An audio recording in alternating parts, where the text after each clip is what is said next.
Hey, what's up, y'all? It's Edem back with another video. Welcome to the channel if you're new. If you are already part of the family, thanks for coming back around. On this channel, we talk all things real estate, residential and commercial, and we dig deep and answer questions. So we also have a free VIP group where a community of real estate investors and like-minded individuals like yourself share what's working, what's not working, and swap ideas and answer questions and learn and grow as a community together. So if you'd like to join, the link is below in the description for that, and it's free. So today's video is about things you want to consider when you are selling your house with a rent to own agreement. Okay, it could be real lucrative, but again, there's certain things that you want to be mindful of and look out for. So selling your house with a rent to own agreement can be a good option for you to sell your house. The financial benefits might be what you're after because of security of the regular income. And with that said, there are some things though that you want to be aware of as a seller with the rent to own agreement in place. Your agreement is for you to protect your best interest and sell quickly because you ultimately still own the house, but you also want to get those monthly checks rolling in. So one of the things you may have to deal with is handling, a default. The odds of the buyer defaulting on the agreement are low because of the financial commitment that they already made. Uh, you still need to know what to do if that happens. So, like I said, until your potential buyer is able to get a traditional loan or come up with the cash and pay off their debt to you, the property will still be in your name. Um, just like a bank, if your tenant isn't paying, they're causing damage to the house, or somehow going against the agreement already set in place, they are running the risk of foreclosure while you retain ownership, full ownership, and holding on to the down payment again, which is generally non-refundable. So one thing I definitely want to talk about that you need to take into consideration and you need to have buttoned down is creating a legal contract for your rent to own agreement. It should be very comprehensive and detailed to protect both the buyer and you, the seller. Uh, it should have clauses highlighting who's responsible for what, important dates, and penalties for violating the agreement. You don't want to leave room for any discrepancies or disagreement between you and your potential buyer.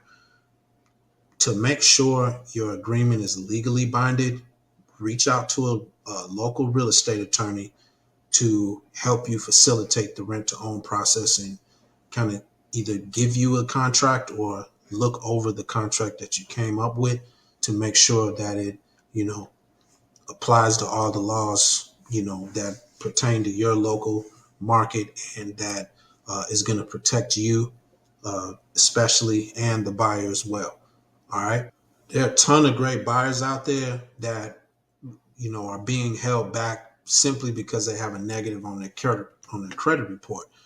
The key is to find buyers that are genuine, buyers with character who will follow through on their obligation to you. Now, once you find the right tenants, you'll create a win-win situation for all the parties involved. Keep in mind that there is a reason that the banks denied them in the past. So you want to be crystal clear and be sure to do your homework on your potential buyer before entering into the rent to own agreement. All right. Uh, I've mentioned this in another video, but you could end up being back where you started. So what do I mean? This doesn't happen all the time, but you do run the risk of your tenant not being able to pay at the end of the lease term. But what does this really look like? It's you still being the owner, and you can either try and list it at that point, or enter into another rent-to-own agreement with a new buyer.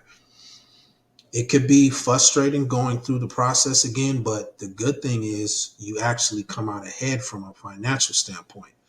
So sure, you didn't sell the house, but you were able to collect a higher than average rent every month for the length of the term that you had in place. Plus you have a non-refundable down payment for all your trouble. So, who knows? The prices in your local market could go even higher during that time, and you might be able to sell for even more than you would have before the agreement. So selling a house rent to own can be really beneficial to homeowners that are looking for a way to quickly make money off of a property that they own. So those are a few of the things that you're going to want to consider when you are selling your house with a rent to own agreement.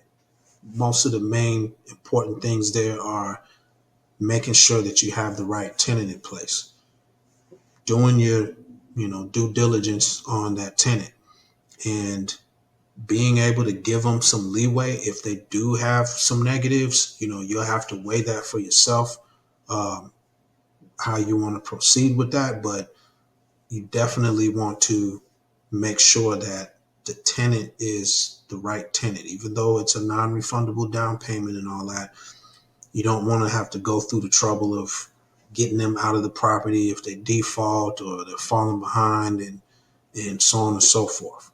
So that's something to keep in mind there. So I'll end the video off on that one. If you have any experience selling, your property rent to own, and maybe you have a horror story, or, you want to talk about how that really works for you, go ahead and leave a comment below and share your experience, ask any questions, and, we'll have a conversation about it. So if you found value in this content, go ahead, hit that like button, share, subscribe, and I'll see you in the next video. And don't forget, we have a free VIP group. That link is in the description below. We'd love to have you, and I'll see you in the next video.